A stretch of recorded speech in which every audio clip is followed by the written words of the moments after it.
Saya ada juga mendengar dulu ada satu kisah berkenaan dengan Datuk Batam tentang kesetiaan Pak Tam kepada perjuangan dan juga parti. Bila mana masa tu kita fahamlah keadaan situasi politik masa tu, Datuk Batam dikenali sebagai antara orang yang sangat rapat dengan Datuk Seri Mukhlis Mahathir masa tu. Okey. Dan tiba-tiba setelah berlaku isu pemecatan dan sebagainya, Datuk Batam, orang jangkakan yang Datuk Batam akan bersama dengan Datuk Seri Mukhlis. Dan macam mana Datuk Batam membuat keputusan pada waktu dan ketika itu untuk terus kekal dalam perjuangan bersama dengan UMNO?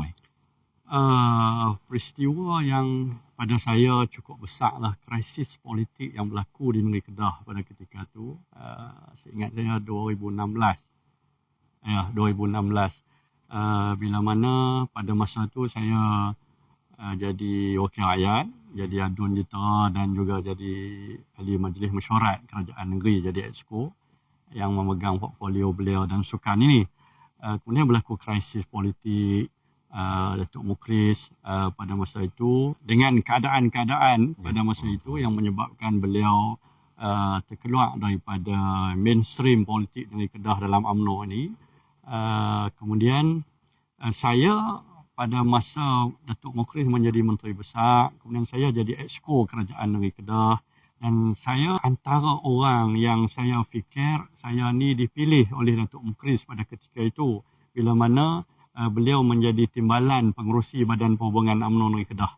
Dan saya pun bukan kenal sangat di peringkat atas apa semua sebab kita main di kampung pun kan. So untuk nak sampai di atas tu bukan level saya.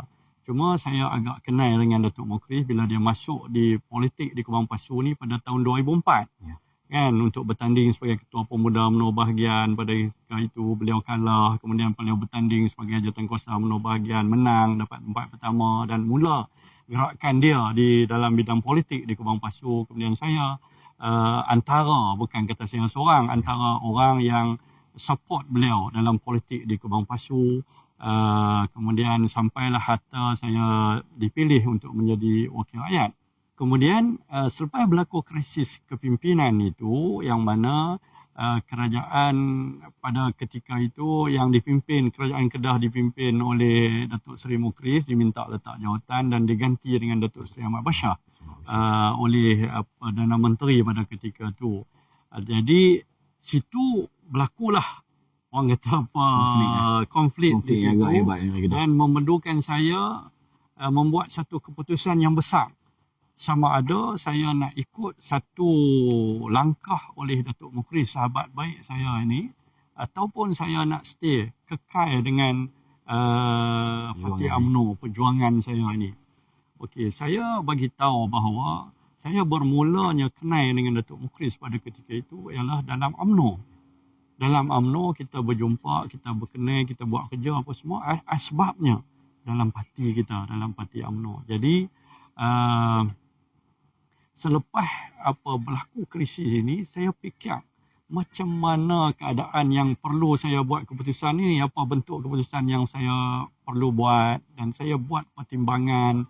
Saya tanya sahabat-sahabat kita yang lain, kawan-kawan yang bersama-sama dengan saya tanya orang tua-tua dan sebagainya yang ada lebih banyak pengalaman. Kemudian hati saya juga nak tinggal parti UMNO ni agak satu keadaan takkan aku nak tinggal UMNO. Kan aku main daripada kecil, pun faham kan, daripada kecil dengan orang tua kita berjuang habis-habisan untuk masyarakat. DNA parti.